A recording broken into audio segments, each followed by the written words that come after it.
proper name is Minorities in STEM, STEM. Is that right?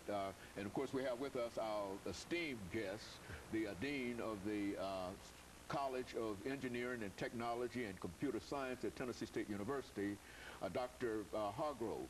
And let me welcome you to the show this morning, Dr. Hargrove, and tell you how delighted we are to have you, and to give you an opportunity to tell our audience about who you are, some information about your background, your education, and some of the experiences that you had that eventually led you to the Dean of the College of Engineering, Technology, and Computer Science at Tennessee State University. And then we'll talk about the issue today, and that is the lack of minorities in some of these major areas dealing with the kind of things that you do in the College of Engineering. And then we'll get on into some other topics. Absolutely. Well, first of all, thank you for the invitation to be here. I've always admired you, Dr. Haney. As you can recall, I remember sitting in both of your history classes when I was a student at Tennessee State University. So thank you for this invitation and an opportunity to talk about the profession and this campaign of STEM education that is happening across the country.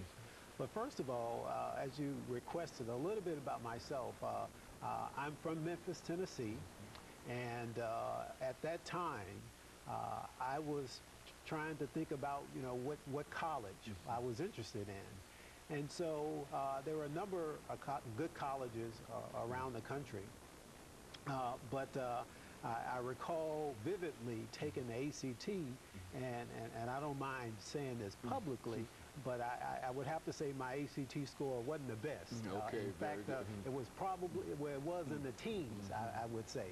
But nevertheless, I looked around at some good schools, and I was accepted by Tennessee State University. And so I made a decision to come to TSU to pursue a degree in engineering or mechanical engineering when I came here in the early 80s. And it was, I have to tell you, Dr. Haney, it was an experience that changed my life, literally.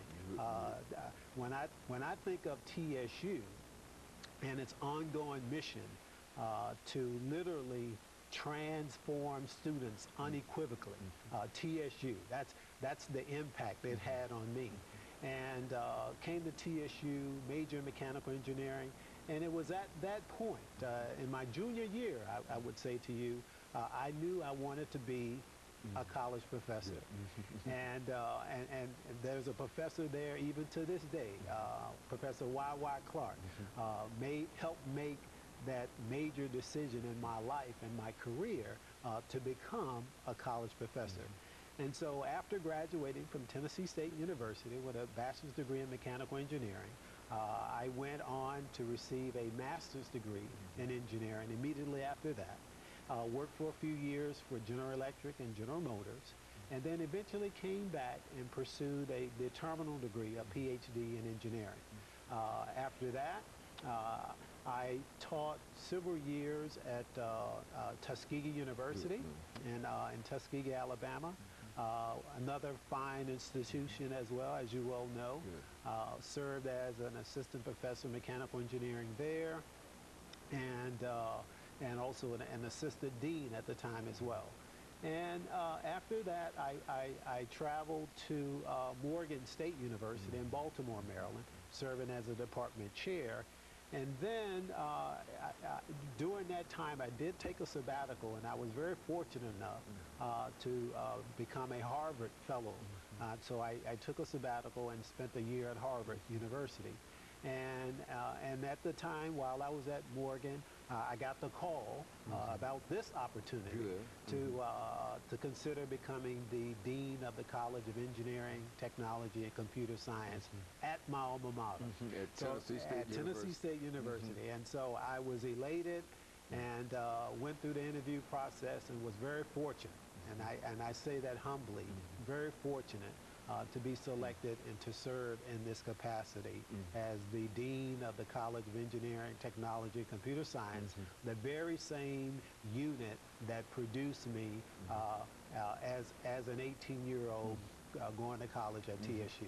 And of course, Dean, we're getting ready for our first commercial break, but that's exactly the information that we were looking for. And when we come back during the second segment, we can talk about some of the challenges that you face dealing with this whole issue of minorities in these areas, and especially how you were able to overcome it, and what are you doing now in terms of helping others to overcome it. And we'll be back with our audience following this very, very short commercial break.